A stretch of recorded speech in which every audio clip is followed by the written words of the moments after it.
Welcome everyone to the Vermont Maple Conference week. We are well past halfway at this point and excited to welcome you to today's presentation.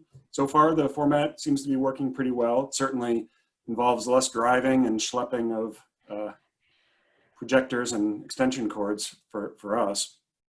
The conferences are really a great partnership between the Vermont Maple Sugar Makers Association and UVM Extension, and I'm really pleased with how that's been working. There are still some presentations available, although time is getting short. So if you want to register for something, you have to do it before 24 hours before the session starts, but there's still a few available. If today's session, if it would be more enjoyable or easier to follow along, if you want to have live captioning, we do have that service available. So you want to click on the chat box in Zoom, and there'll be a link there that you can click on and see Abby's presentation being captioned as it happens. You can also use the chat box to say, point out if there are any technical issues that you think are on our end, not on your end, but if you can't hear Abby or there's some other technical thing that's happening on our end, let us know. Type it in the chat and we'll try to get it fixed. If a question comes up during Abby's presentation, you want to ask it, go ahead and pop it in the chat. We'll probably wait till the end to answer those. But if you don't want to forget what your question is, go ahead and type it in there and we'll get to it. If you're here for your continuing ed credits for your professional forester license, welcome. We're really pleased to be making more connections between the forestry community and the maple community. And if you need a certificate for this presentation, please email me and I'll make sure to get that certificate of attendance right to you. If you plan on attending more than just today, email me at the end when you've attended all the classes you plan on attending, and I'll send you a certificate for each. Lastly, I just want to hope everyone stays healthy and safe, and that if we all do that, hopefully we can be back in person. And I wish all the maple producers in the audience a really good season coming up. It's basically here already. So with that, I want to introduce Abby, and you know, for many of you, she needs no introduction, but I want to give a little introduction anyway. So Dr. Abby Vandenberg is a research associate professor and assistant director at the UVM Proctor Maple Research Center. Some of her current research duties include long-term effects of tapping on tree growth and health, and developing guidelines for sustainable tapping practices that optimize yield. The effects of processing technology on syrup composition and flavor, and developing tapping guidelines and best practices for birch sap collection and syrup production. This is just a tiny smattering of Abby's interests and accomplishments. She's been with the Proctor Center since 2001, and she earned her PhD in plant biology at UVM in 2007. Among many awards that Abby's received, she received the 2020 Vermont Maple Sugar Makers Association Sumner Williams Lifetime Achievement Award. So Abby, with that, I will let you take it away. Awesome. Thank you so much, Mark. It's always, you give the best introductions. I'm blushing. So let me get fired up here. Hopefully everyone can see this. So good morning, everyone. Thank you so much for being here. This has been a really fun week. It feels a little bit like we've spent the entire week together. I've seen a lot of you at other presentations this week, which is awesome. And this is great because usually I'm sitting here in my home office talking to myself, and now I'm actually talking to you guys, which is fantastic. So today's presentation is going to be pretty wide ranging. And although this presentation is or was created, a lot of the presentation was created with newer producers that were just starting out in mind. I'm very hopeful that even if, for those of you that have seen nearly everything in this presentation before, that you'll still come away today, from today with something new, something that you can do, or maybe a new way to think about something that you already knew, that ultimately will help you maximize, or as I prefer to say, really optimize yields, because we all know that maximizing yields really means optimizing them over the long term. So hang on just 1 second here. All right. Zoom is so fun. So I'm going to start out here with putting this graph up, and many of you probably saw, if you were at Tim's presentation last night, you probably saw this. And I start with this today in a way for inspiration. This chart shows the long-term average of the annual production at the Proctor Center's production sugar bush. And so what you can see is, and it's since 2004, what you can see is that over time, we've been able to maintain pretty consistent high yields. So our long-term average is just under 0.6 US gallons per tap, which is pretty good. And in addition, that is, those relatively high yields are in the context of very different years in terms of the weather and the conditions that Mother Nature gives us, differences in our equipment, and even quite a big increase in size. So during that period, we've gone from 1,500 taps to over 5,000 taps. So this is here to kind of set the stage for us and say that even though production is affected by things that we have no control over, like the weather, that with good practices and really a lot of hard work, we can, in most circumstances, maintain very high yields over time consistently. So with that, so we know that there are basically 3 primary factors that affect the yields that we're able to obtain from an individual tree in any given year. Obviously, the first and foremost of those is the level of vacuum. That is basically the single biggest factor that's going to affect yields from a particular tree. Then the second large category is a large category of things related to the tapping practices that we use, as well as factors related to the tree. So that is everything from, basic things that we already intuitively know, like the size of the tree, and also things a little less intuitive sometimes, like how much non-conductive wood is present in the tapping zone of a particular tree. And then the third category is spout and tubing sanitation. So these are the 3 major factors that, for the most part, we have control over that affect the yields that we're able to obtain. So what I'm going to do in this presentation today is just hit some of the main points in each of these categories to help emphasize how to maximize the yield that you're able to obtain. And so we'll start out with the big one, the level of vacuum. And it has been well established through research that we've done at Cornell, Center Acer. It's well established that the amount of yield is sort of the single biggest factor that's going to affect the yields we're able to obtain from a tree is the level of vacuum at the tap hole. And there's this nice linear relationship with increasing levels of vacuum or decreasing levels of vacuum, depending on how you want to, how you think about vacuum.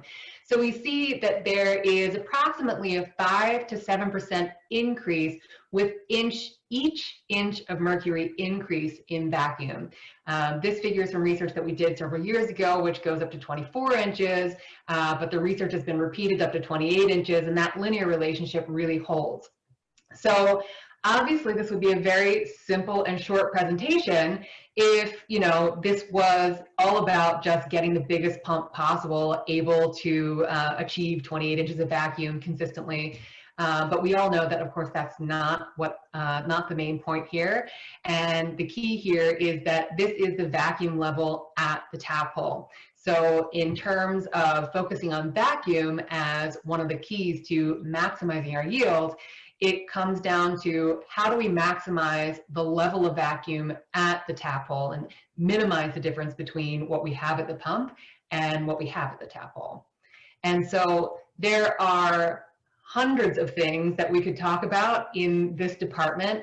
I'm just going to hit some of the high notes, so some of the things that we see most commonly missed or looked over, and some of the things that have the biggest impacts. So in terms of maximizing the level of vacuum at the tap hole, this of course begins with a very well designed and installed tubing collection system. And that includes everything from a good layout for the specific site and the terrain that's there. And one thing that is super important, of course, is to appropriately size the main lines, both wet and dry. And that's not just for the number of taps and the yields from those taps and the terrain, but one thing that can get overlooked sometimes is actually the species that's involved. If you have a high proportion of red maple in a particular bush, red maple produces copious volumes of sap relative to sugar maple, at least characteristically. And that actually necessitates, for an area with larger amounts of red maple or a high proportion of red maple, necessitates an adjustment in mainline size. And really the reason for focusing on the size of main lines is because, you know, the vacuum's job is to evacuate the air from the system. So the main lines need to have enough room when they contain liquid sap to also evacuate the air so that liquid can be propagated from the pump to the tap hole in the best possible way. If we have something that's too full, there's not enough room for the air to move, and vacuum level at the tap holes in the far ends of a system can really drop. And this is something that is really easy to see in a monitoring system. If you've got main lines that are a little bit undersized, during a good flow period, you're going to see the vacuum level at the end of those main lines drop as the flow increases. And this is a pretty good sign that your main lines might be a little bit undersized. And certainly I should have said from the outset, I'm definitely not going to go into grand detail about how to install and size and think about a tubing system. Hopefully most of you, if not, have already saw Adam Wild's talk this week, which had a lot of great information on designing and installing a tubing system. So if you weren't there, definitely check it out after it's posted. But the very starting place that I would say for anyone that wants to think more about tubing systems and think more about vacuum is the New York State Maple Tubing and Vacuum System Notebook that was written by Steve Childs. This is a super excellent resource to understand the physics and the engineering behind vacuum tubing systems. And if you are at all interested in this subject area at all, I would highly, highly recommend starting here. And certainly if you're planning on installing a new, designing and installing a new tubing system, it is certainly a great place to start. But I would also definitely recommend, even if you're planning to install it yourself, to talk to people that know and have had a lot of experience with this and with different terrains and different situations, tubing installers, equipment manufacturers. It's good to get a lot of input when you're doing this because it does make such a huge difference over time. It's basically the, you know, besides the trees themselves, this is really your starting place when you are designing an operation to get the maximum yields possible. So another aspect of designing an installation is to maintain a minimum slope, of course, with no sags all the way to the collection point.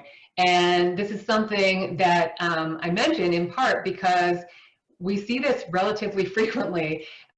Situations like this where you can have like a super nicely designed tubing system that is well installed and well thought out, and then you have a sag like this, a dip right before it comes to the sugar house.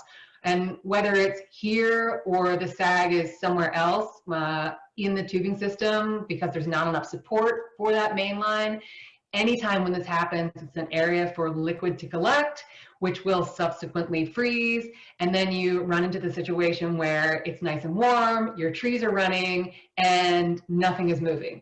And so it's a super simple way to really mess up the works. So it does require some good attention to detail when you're installing a system, but also good attention to detail in maintaining that system to make sure it stays like that over time. And slope in particular for really flat areas, and I'm kind of laughing to myself because I originally made this presentation for Ohio, so there's a lot of heavy emphasis on slope here, but that even in areas like Vermont where we have steep terrain, plenty of us have nice flat areas in parts of our collection system, so it's important too. But it's, you know, maintaining a minimum slope, we all know that that's important. That's not really like rocket science or anything, but in areas where there's a really tiny amount of slope, not only do you need to make sure, of course, that you maintain that slope and that you're providing some extra support there to really tighten it up, but also it is really advisable to recheck that slope fairly frequently, especially so if you install something and check the level or check the slope during the summer, because when we have freezing and thawing in the winter and during the winter months, that can really shift forest soils quite a bit.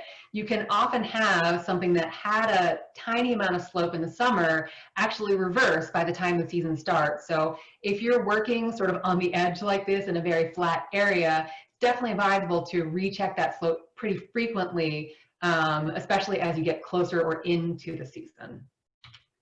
And another big part about design is the number of taps per lateral. So we've had plenty of research now to document what we already was being recommended in the industry, which is the fewer the taps you have per lateral, the better the yields are going to be. So obviously it's not super practical in most situations to have 1 tap per lateral. So the general like rule of thumb in the industry of strive for 5 is probably a good target. But whether, obviously that's going to be dictated by the terrain, the particular situation, and cost, of course. But, keeping that number of 5 is probably a good rule of thumb to shoot for in most situations. And the fewer the taps, the better the yields will be. And then, of course, once you have a perfectly installed and designed tubing system, the next major step is maintaining the tightness of that system. So the vacuum tightness of that particular system or the yield from that system and the ability to get vacuum as high as possible at the tap hole is only as good as how tight you maintain that system. And fundamentally, that really just requires a philosophy and a commitment to rigorously checking and repairing for leaks. And that is kind of a no-brainer. Like, we all know that this is what is required for our systems to make sure that they're tight, to make sure we're having the best vacuum possible. So it's not like we don't know that. In many cases where this runs into issues is that we simply don't have enough labor to do the kind of leak checking and repair and have that kind of maintenance that we actually want.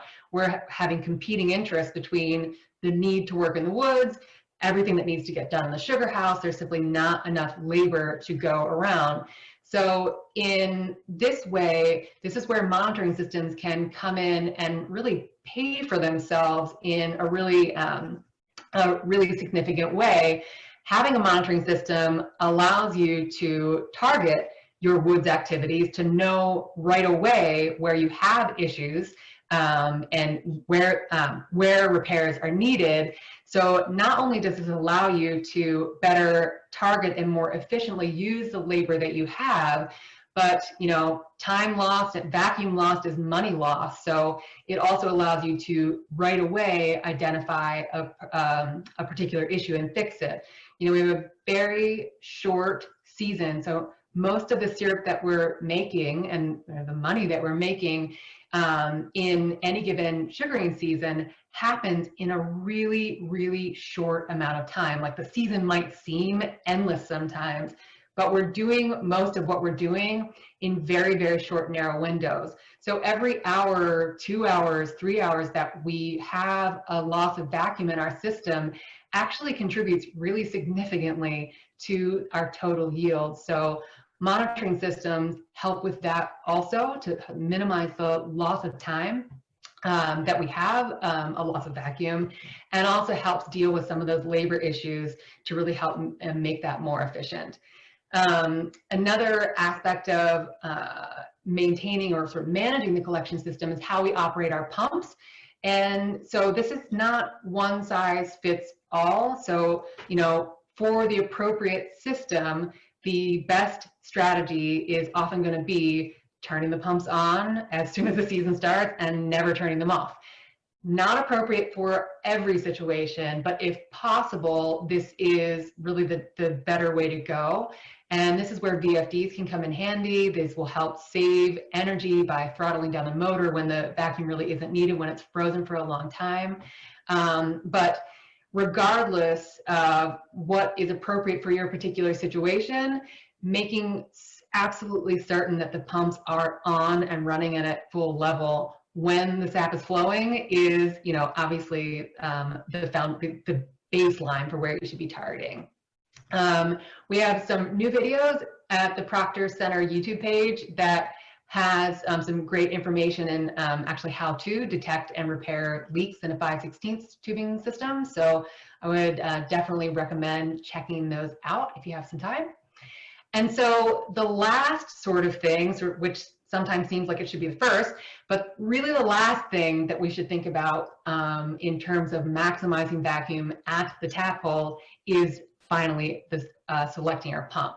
So superficially, what type and size of pump to select is really a math issue. We want to get a pump with as much, the ability to pull as much CFM and power, of course, to move the air and overcome the leaks in your particular system for whatever size and type it is at the level of vacuum that you desire. So it's really simply a math problem.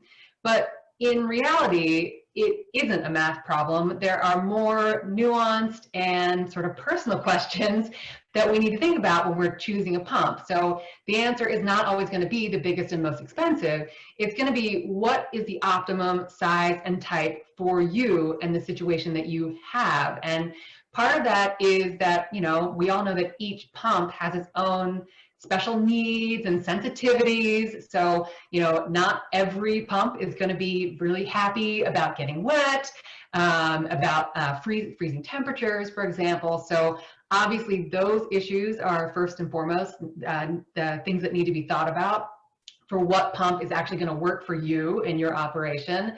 But other issues to think about are how close is someone to repair that pump? How easy is it to get parts for that pump? So the best, most expensive pump in the world is really going to be not doing you much good if it is down for a week during the main part of the production season while you're waiting for someone to come from a different state to repair it.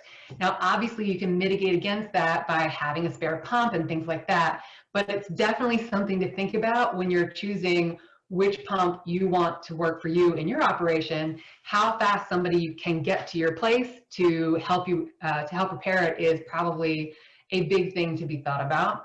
And then other sort of like sort of subtle thing but important thing to think about is that as we increase or lower the levels of vacuum, a system or fittings that are tight at a vacuum level of like 22 inches or 20 inches, those are not always going to be tight when we get up to 27 and 28 inches of vacuum. So as we increase the level of vacuum, the micro leaks in the system increase. So all of a sudden we've just gotten this monster pump that we're excited is going to change our life and get our, super great yields. Now we've got to focus even more work in the woods. We have made more work for ourselves to be able to keep that system tight enough to overcome those leaks, which can be not only a vacuum loss issue, but also a freezing issue and can really just sort of cascade to a number of vacuum lowering nightmares. So getting a larger pump does also mean that you have to think about the necessity to have the labor and the sort of desire to commit that much extra work in the woods to adjust to those higher levels of vacuum. So it's just something to think about when you are out shopping and thinking about what will work best for you. And I'm going to skip over, obviously, releasers. I forgot to mention that characteristic of me, this presentation is way too long, so I'm going to skip over a couple of things to try and keep it a little bit reasonable for today. So the next big category is that giant category of factors related to the tapping practices that we use and things related to the tree itself. So this is not, again, not rocket science. We know that tapping practices impact the yield that we're able to obtain from trees. I know, like big surprise. So one of the, so we know that these practices impact our yields, but it is very helpful to put some numbers onto those impacts to help us make more sort of quantitatively based or data-based decisions about what tapping practices make the most sense and the kind of quantitative impacts they'll have on yields, not just for now, but for the long term. So in terms of impacts on yield, tapping depth is probably one of the most significant impacts on the yields that we can get.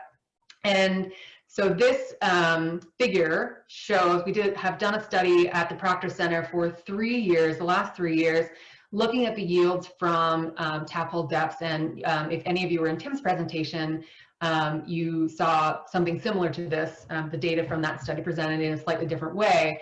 And so what this is showing is percent of, this is showing the yield of different tap hole depths as they relate to a 1.5 inch deep tap hole. So if we set a 1.5 inch deep depth, 1.5 inch deep tap hole as 100%, how do the other depths compare?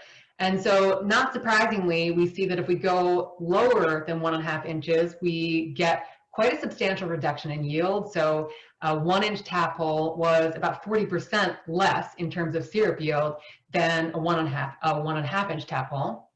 But then kind of interestingly, first thing, not a surprise that going deeper than 1.5 inches gets us more sap, but we see that really going any deeper than 2 inches doesn't get us any substantial or really any gain relative to sticking at 2 to 1 3/4 inches. So deeper tap holes, no surprise, result in greater yield, but only up to a point. So above 2 inches, we're not getting any additional yield to pay off for the more significant impact of that deeper tap hole. So again, this is where having numbers on something actually can be a little bit helpful.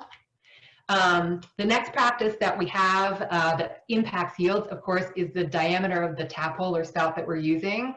So essentially, this is a physics issue. So yields are going to increase with increasing spout diameter. And this is assuming the same spout material and tightness and equal attention to leak checking. This is where some previous studies looking at spout diameters from ages ago really kind of fell a little bit short because we had different spout materials that had different tightness and maybe not as rigorous attention to leak checking. But this particular study was everything equal. And so what you can see, for example, if we move from a 5/16 inch spout to a 1/4 inch spout, there's approximately a 10% reduction in yield. So spout diameter does impact yield. And then, of course, also something we already intuitively know, yields can increase with the number of taps per tree in trees that are of the appropriate diameter to do so. But some results of some of our recent work, it actually is a little bit illuminating in terms of the context of our current production practices, a little bit more illuminating on how impactful a second tap can be. So this is a study that we've done for the past 2 years where we had trees that were tapped with 1 tap and trees that were tapped with 2 taps. So you can see in the 2019 season, we got about 10 gallons of sap more in trees that had 2 taps than 1 tap. So, you know, we already know that adding a second tap isn't going to give us double the yield of the first tap, but we know we get a little bit more, or at least we think we do. And this kind of nicely shows that that the yield from those 2 tap holes was split relatively equally between the 2 tap holes. But then we look at 2020 and we see that the yields were actually not different really at all between the trees that had 1 tap or 2 taps. And so what we see going on here is what we expect or suspect that we're seeing here is really an impact of the higher levels of vacuum that we are using today in our sugar bushes. So basically, the higher the vacuum level you get, the more likely that that second tap that you're adding is just going to be cannibalizing from the pool of sap that you would have been extracting already from the first tap hole. And that issue, that phenomenon, is going to increase or be made worse the smaller the diameter of tree that you use. So vacuum propagates pretty far within our trees, and this is probably showing the impacts of that. So where we in the past had a pretty significant increase in adding that second tap, with our current practices, particularly for the trees in the diameter range that are fairly small to be adding a second tap, we see the effect of that second tap really get nullified to an extent. So it's something, we'll be looking at this again this season to see with some different trees and to see whether we see similar patterns to really get a little bit more refined look at some of these challenges. Okay, so we all know deeper tap holes, larger tap holes, more taps per tree, generally speaking, are going to get us higher yields, but we also know that, we have to pay for that. And the cost, at least initially, is in generating more non-conductive wood. Again, this is something that we know, but it helps us make decisions by putting some actual numbers to that basic knowledge. So we know that the volume of non-conductive wood, so that's that stained column of wood above and below the tap hole, which is permanently non-conductive to water or sap, that the volume of that non-conductive wood, just generally speaking, is proportional to the volume of the hole that we create. So bigger holes make more non-conductive wood. As far as exactly how much, from the work that we've done, it is on average about 50 times the volume of the hole, but it is extremely variable. So you can see here in this study, the minimum volume was 14 times the volume of the hole, which is tiny, and the maximum was 200 times. And these were for all clean tap holes where the stain did not interact with any other pre-existing non-conductive wood. And we still saw that pretty extreme level of variation. So that's something to keep in mind. So we can have trees like this. These are cookies that are 2 inches wide, cut above and below the tap hole. So in a perfect, beautiful world like this, you can have a tree where that non-conductive wood column is pretty much gone by the time you're 4 inches above and 4 inches below the tap hole. But then in real life, more realistically, more of our trees are like this guy here, where you have the tap hole stain continuing at least 14 inches above and at least 14 inches below. And again, that's a clean tap hole. It didn't intersect with any pre-existing non-conductive wood. When we do have a tap hole that intersects with either a previous tap hole stain, the central column of discolored wood that's present in all maples, particularly red maples, but also sugar maples too, or a branch scar, it can be anything. Once our tap hole stain intersects with that, the amount of non-conductive wood that is generated explodes. It is exponentially bigger than what that tap hole would have made on its own. So all bets are off at that point. And this is just a picture showing how that developed over time in this particular tree. And actually I put this in here to show that something that we don't think about is that the tap hole that we make doesn't have to directly hit previously existing non-conductive wood in order for that explosion to happen. These two tap holes were pretty far away from the central column of discolored wood that we can't even see in this cookie, it's cut off. But even though they were really far away from it, those two areas of non-conductive wood interacted and created much, much more non-conductive wood than this individual tap hole would have if it was just totally clean. So it's kind of something to keep in mind, like we don't always get to cut up our trees and look at them like this. So there are it's good to keep in mind that some very strange and unexpected things can happen in the trees that we're putting our tap holes in.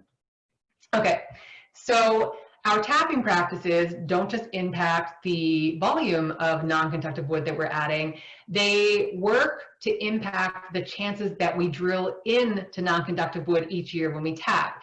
And this is in part because the tapping practices that we choose are going to determine the total size of the tapping zone of the tree. So the tapping zone of the tree, and for this, we can do this for a bucket system too, but today we're going to just focus on a tubing system.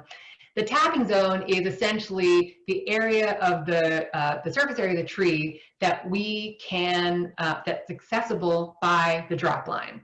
And if we take that area of the tree and unfold it from the tree, rather than think about some like complex cylinder, which makes my brain hurt to think about, we see that what we're actually dealing with is just a three-dimensional rectangle.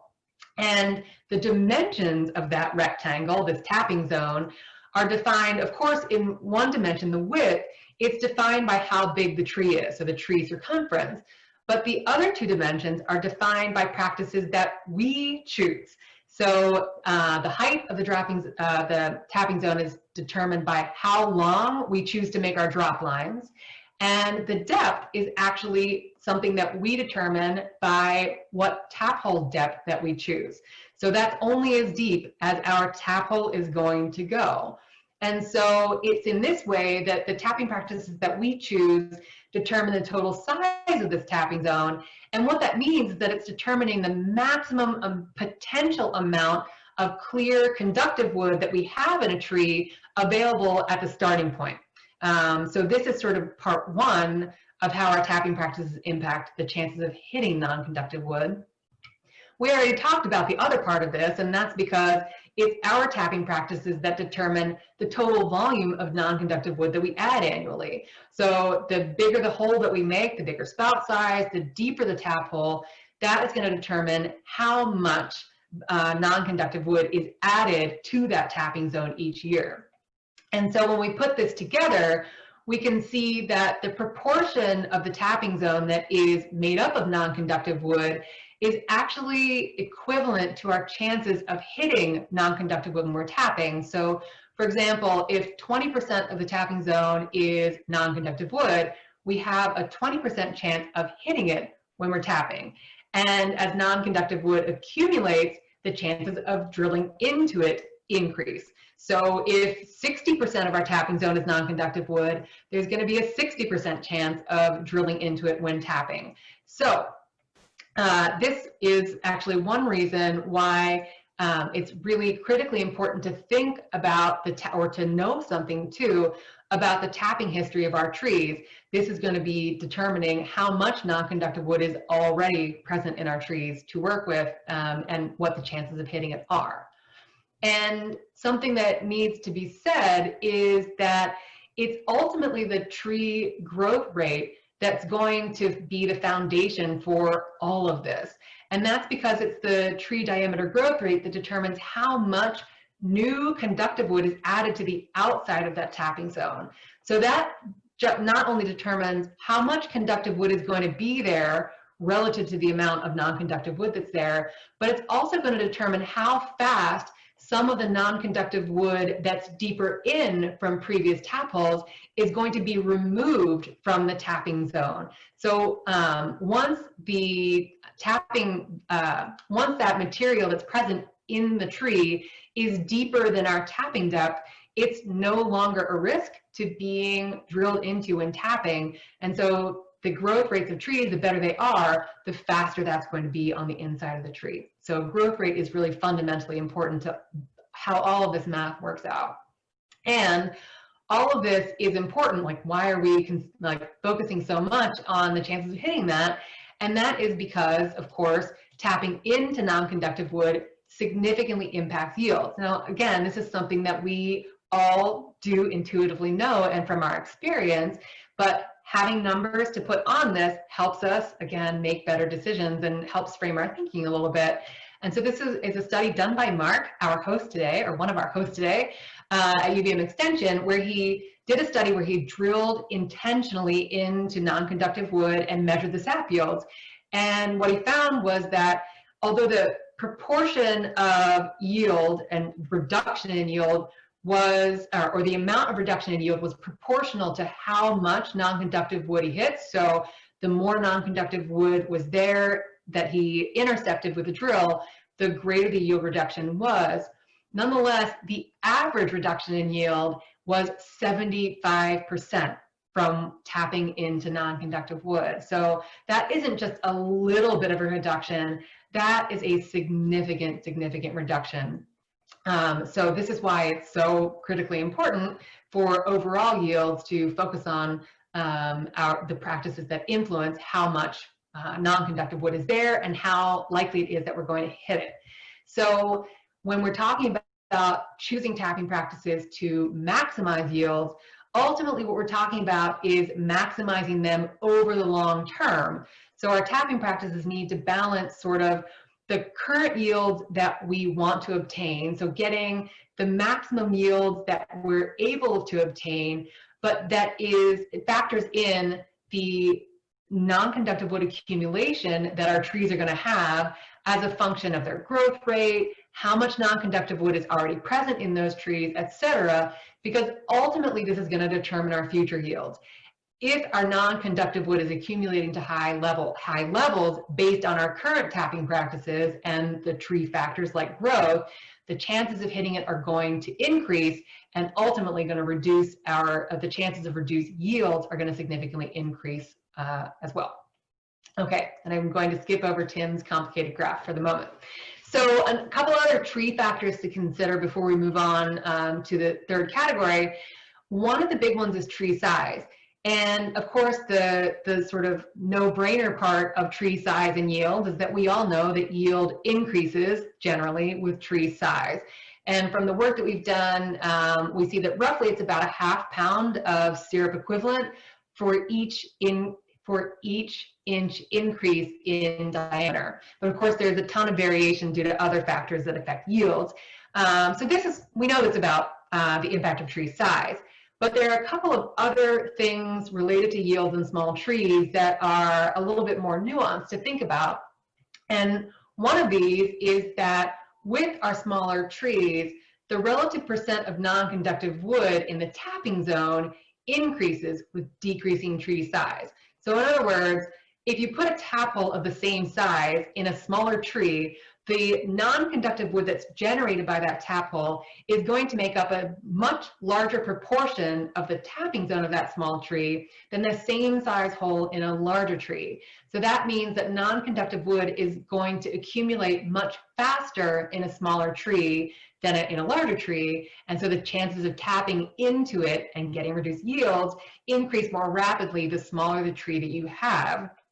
And then in addition to that, lots of the small trees that we're tapping in our sugar bushes these days can be not in the main canopy, so not codominant or dominant sort of with all access to sunlight.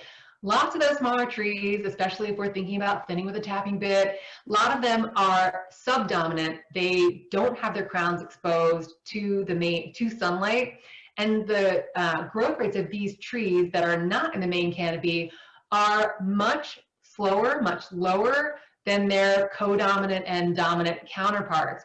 So with slower growth rates, which is like the fundamental key to all of this, that is going to make worse the already rapid non-conductive wood accumulation in small trees. So there's sort of like a number of factors for small trees that really come into play that can often really make them suboptimal to tap, and especially potentially suboptimal yields after just a couple of years. Okay, so in terms of getting optimum yields over the long term, the first step here is to know something about not just the growth rates of your trees, but how much non-conductive wood is already present in them. And so the simplest way to do this is to measure the growth rates of your trees. And this doesn't have to be complicated. You can have increment cores and measure it, which I don't really recommend because it's not super easy to do. But over time, by monitoring the diameter of a marked location on a subset of trees, or even if you get fancy and establish permanent plots, over a short period of time, you can have a relatively good idea of how your trees are growing. Are they slower? Are they higher? How it's changing over time. And then the second part of that is to estimate, is to keep track of the frequency that you're encountering non-conductive wood when you're tapping. So are you hitting it 5% of the time, 20% of the time? This will also help you understand what's going on with your trees and to choose the tapping practices that are the best possible for that situation. And so again, before we do anything in terms of choosing tapping practices, the first thing to do is really anything that's possible to promote the growth and the health of the trees in our operation. And many times that would involve thinning or other forest management practices to encourage growth and regeneration.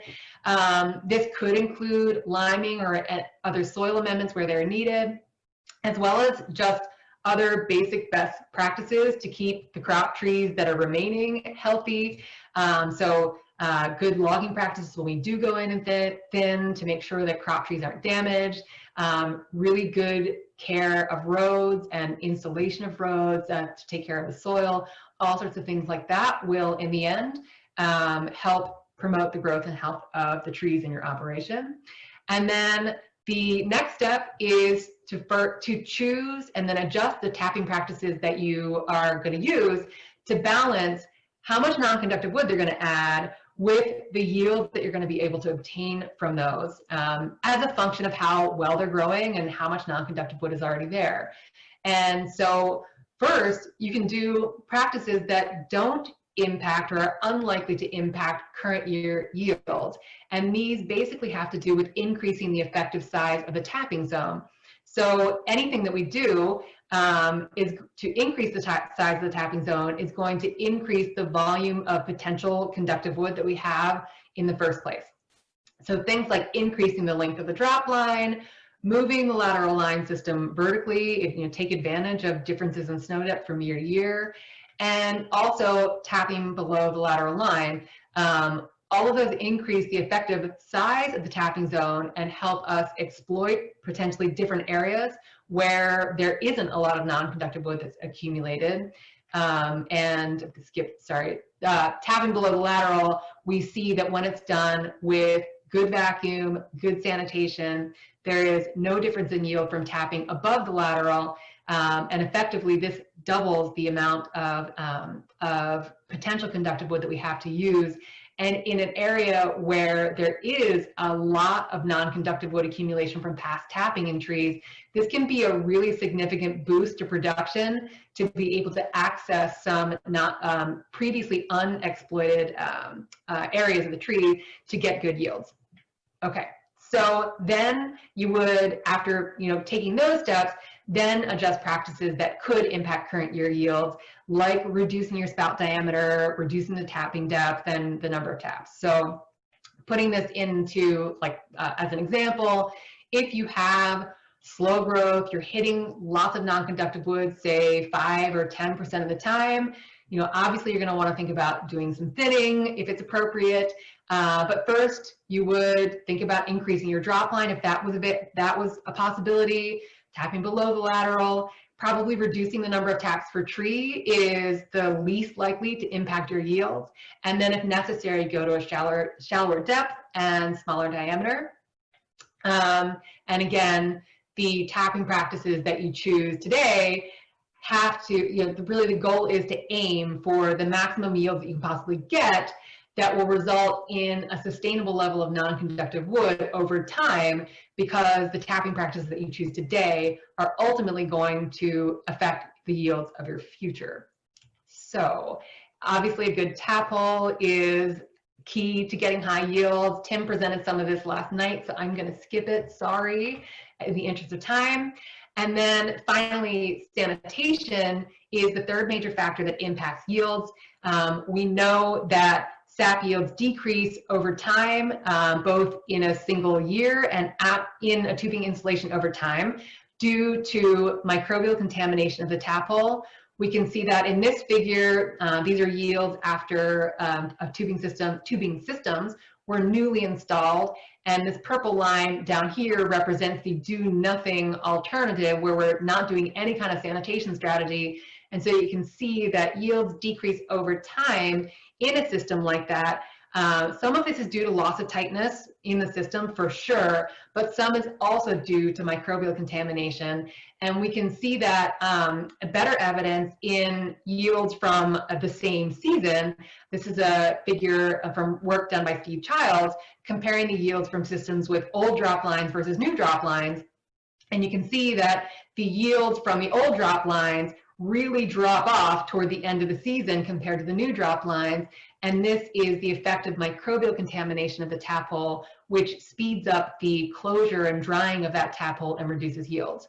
So the goal of any sanitation strategy, of course, is to increase the sap yield and reduce those losses. With replacement strategies, the idea here is to reduce the microbial levels by putting new uncontaminated material near the tap hole. And of course, this also helps with tightness and reduces small leaks. And then with sanitizing treatment, the idea is to accomplish the same thing, to reduce microbial levels by actually killing microbes with some type of chemical sanitizer. And so at the Proctor Center and Cornell in particular, we have done work in this area for over a decade. And again, Tim presented some of this last night. So I will just say briefly that the results of all of those research projects have shown that, number one, doing something for sanitation is definitely more cost effective than doing nothing. And different sanitation strategies have different net sap yield improvements and overall total net benefit in terms of what you get in terms of yield increase versus how much it costs. So spout replacement sees on average about a 30% increase in sap yield improvement.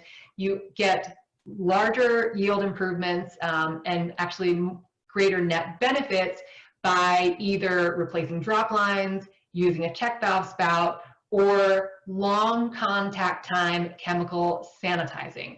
And we see a little bit better results in terms of cost effectiveness with bleach, in part because this is so much less expensive than isopropyl alcohol. In terms of efficacy, this is a peroxide, and I'm sorry, the labels here are not very informative. I apologize for that. This is a peroxide-based sanitizer, so at least in the work that we've done on that one, it was not as effective as a sanitizer as either bleach or isopropyl alcohol. Okay, and what is cost effective for you in terms of which sanitation treatment depends a lot on your costs, your labor rates, how fast you can make drop lines and things like that. So we really encourage people to check out this spreadsheet where you can input the data from your operation and see what the various cost of effectiveness is for these various replacement or sanitizing strategies.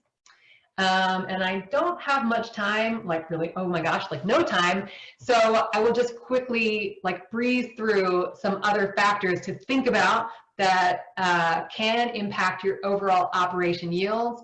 Things like producing syrup at the correct density. And this is particularly important, like obviously you're going to get yield loss if you produce syrup that's underdense and it ferments and you have product loss. But producing syrup that is more dense than you need is a very effective way to lose money. So producing syrup that's any more dense than your bulk buyer requires is maybe not the most cost-effective thing to do. So anyway, since we are out of time, I won't belabor this, but any methods that are possible to produce syrup at exactly the density required can really impact the profitability and the actual yields that you're able to obtain. Producing syrup without off flavors or defect is something else. This includes just understanding how to recognize flavor defects and preventing preventable flavor defects like sour and ropey. And I'm going to skip over details there. We can talk about them later if somebody has a question at the end for how some best practices to prevent those. Same with best practices for foam and niter management. Foam can lead to defoamer off flavor, excessive defoamer off flavor. Niter is going to lead to more foam, but also potentially result in both niter and scorch niter and scorch flavors, as well as the more niter that you have, the more often you're going to need to clean with acid. And that can ultimately, more often than we think, end up with some acid residues in our syrup if we do not completely remove the niter residues from the pans. When we do an acid wash, the acid can get trapped in those residues and end up in our syrup. And this probably happens way more often than we are cognizant of. So again, skip over the recommendations on those things in the interest of time. Other things to think about are minimizing your loss from other small sources that add up. If you don't monitor your permeate to see whether you're passing some sugar, it's a good idea to check it. You could be losing significant amounts of sugar straight out of your drain pipe.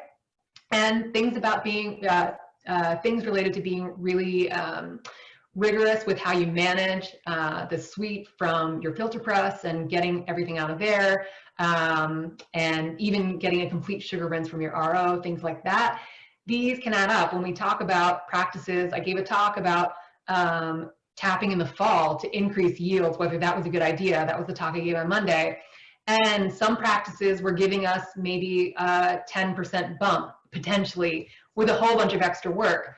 All of these factors that I just talked about can help you get way more than 10% of a yield bump without tapping in October and tapping 2 tap holes and things like that. So it's just something to think about. And I am going to leave it there as I'm already like way out of time. Thank you for hanging in. I am happy to stay as long as anyone wants for questions. Yeah, I'm here. Abby, thanks very much. That is terrific. There's so much to go over, and we really appreciate, these all matter. So, leaving one whole section off would not be good either. So I really appreciate the comprehensive presentation. So I'll leave it up to you. If you want to read the questions off the chat, or if you want me to do it for you, I'm happy to do either, whatever you prefer. Yeah, I can read them, and certainly if anyone wants to chime in, that's also, you can totally do that. So the first question I have is from Andy, who asks, is there a measurable difference in vacuum with long lateral lines versus shorter ones? And I believe measurable, Mark, can you remember whether we've actually measured this in terms of vacuum? Yeah, Andy, I'm not sure I think if we measured it, it was with a fairly crude vacuum gauge, and I don't think the precision was there. I'll have to look back. It's bordering on 20 years ago. So rather than say it off the cuff, I would prefer to look and see what I have. Yeah, I think what I remember, if I remember correctly, it is that we measured yield, but not direct vacuum. That seems to be my memory of that. One thing I will say though is that if the line is really overloaded, it's a function of the impediment that the sap in that lateral is at the far end. So I think there's probably an effect, but I'd have to look the numbers. I'll be in touch about that. Okay, and the next question is the number of taps per lateral chart. Can it be assumed that you are testing 5/16 tubing laterals? Yes, I should have said that. Sorry, everyone. That data was 100% for a 5/16 inch system and not for a 3/16 inch system or a gravity-based system where having more taps per lateral is actually advantageous versus not. The next question is from Danny. Can you suggest a tree diameter where you think a second tap may be worth doing? And honestly, Danny, I would say I feel more comfortable doing that after we have another year of research. Certainly the current recommendation of 18 inches or above is not a terrible starting place, but in terms of how much we are cannibalizing vacuum from one tap hole to another, with our current levels of vacuum, I would like to get a year or two more of data on that to see whether 18 is a reasonable starting place. So the next question is, does higher vacuum create more or less non-conductive wood? And that one, yay, I have an answer for. Higher levels of vacuum do not increase the amount of non-conductive wood generated by the tree. It seems to have no impact on the wound. Bigger holes make much more of an impact. Next question is from Keith. In regard to that second tap per tree, I would like to see how the second tap affects the economics in addition to the sap yield. Even a small increase in yield can be offset by the additional cost of buying and maintaining the second tap. And Keith, I think that is a fantabulous idea. And you're totally right that the net benefit in terms of cost, economics, is going to be important to factor in, not just the additional non-conductive wood. My default is that the whole second column of non-conductive wood that you're adding for that second tap is going to be the biggest economic factor that bites you in the butt in the long term with a second tap. Okay, so let's see. Another question from Andy. Any info on reduction of yield of a tree that is below the main line? Heard 1 foot lift per pound of vacuum, but not seen this in the field, more like 1 to 2 feet. I don't know that I have seen any data or information on a reduction in yield from a tree that's below the main line. I certainly know plenty of people that do it. Mark, do you have anything to add on that one? No, I don't. Sorry. Sorry, Andy. Can I jump in? Yeah, of course. Actually, the second half of the question was in the field, not 1 to 2 feet, but a ½ a foot per pound. Oh, half foot. Yeah, to be honest, I don't know. Like I said, I know plenty of people that do that out of necessity, but I don't have any data on it that I'm aware of. So, bummer, I'm sorry about that.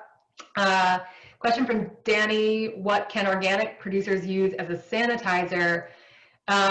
In the US, organic producers can, and I'm gonna give the caveat that if anything has changed in the past year, I may not know about it, but a registered bleach, a registered pesticide bleach can be used in organic as long as it's not like Clorox right now. Most formulations of Clorox cannot be used for organic because they have a chemical in it now that is not okay. So I would say that the default answer there is to check with your certifier to make sure that they accept what you use.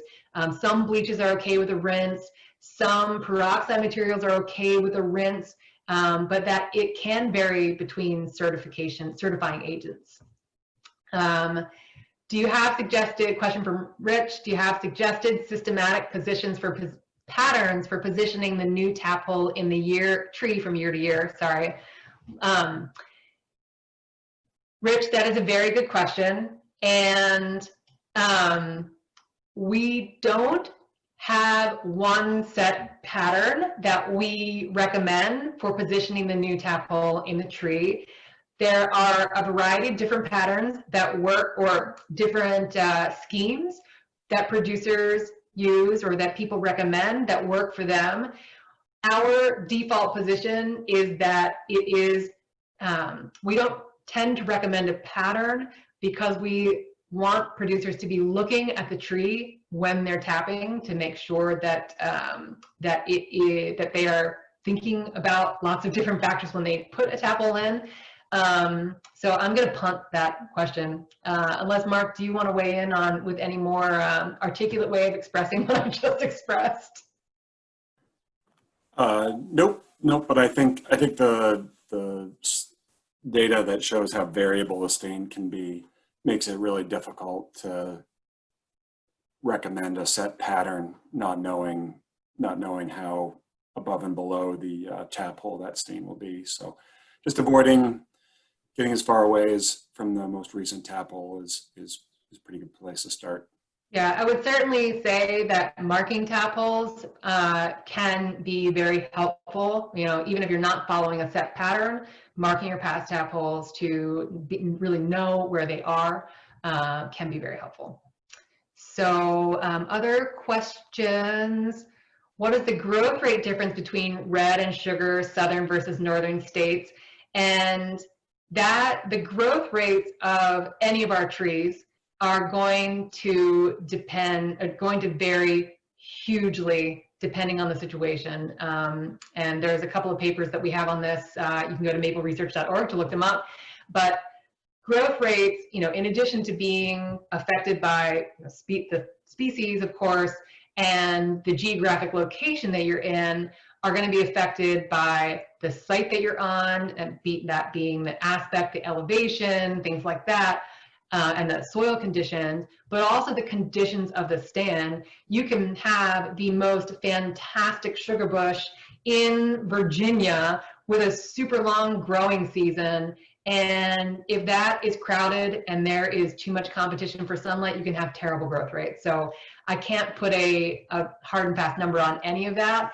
I can only say, don't ever assume that your trees are growing well because of where you are. It is just impossible to tell without measuring in some way, even if that measuring is just measuring the diameter growth over time. And let's see, a couple more questions here. Has mechanical vacuum with 3/16 tubing laterals had any trials completed to determine the optimum number of taps per lateral? And does natural vacuum and mechanical vacuum complement each other? So the answer to the second part of that is yes. Mechanical vacuum can complement natural vacuum. So in a perfect system where everything is functioning perfectly, adding a pumped vacuum to a 3/16 system can give you a little bit of boost. But no specific research that I'm aware of has looked at the optimum number of taps per lateral in a mechanical 3/16 hybrid. So I'm sorry about that, Matt. If anyone wants to chime in with something that they know about that I'm not thinking of, feel free. And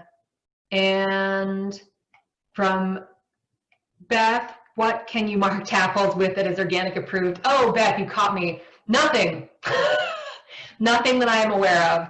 That is one of the difficulties with marking tap holes for organic.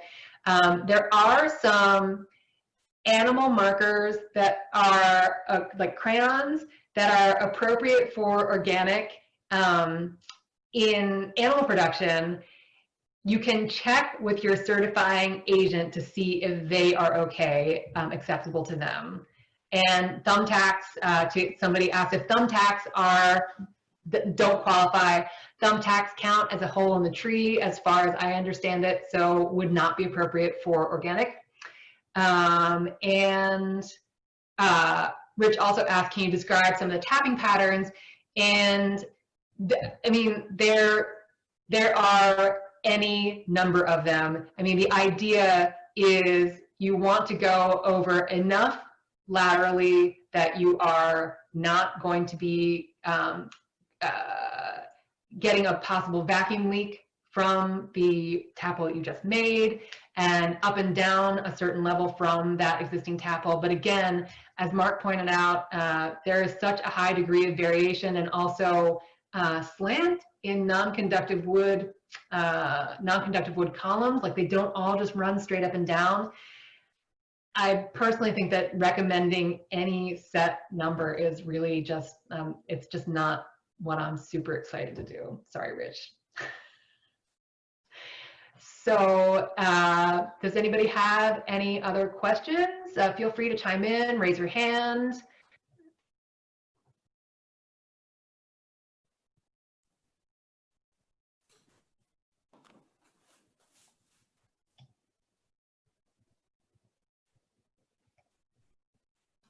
I think you answered all the questions, Abby. Okay. Well, thank you guys a lot for hanging in. I appreciate it. Yeah, Abby, thank you very much. Thank you for a wonderful presentation, all the great responses and the detail. So we really appreciate it. Thank you everyone for participating. And if this is the last session you're attending, thank you for being part of it. And if you are going to be on at noon or later, we'll see you soon. And hope everyone is well and healthy, and we will see you again. Thank you very much.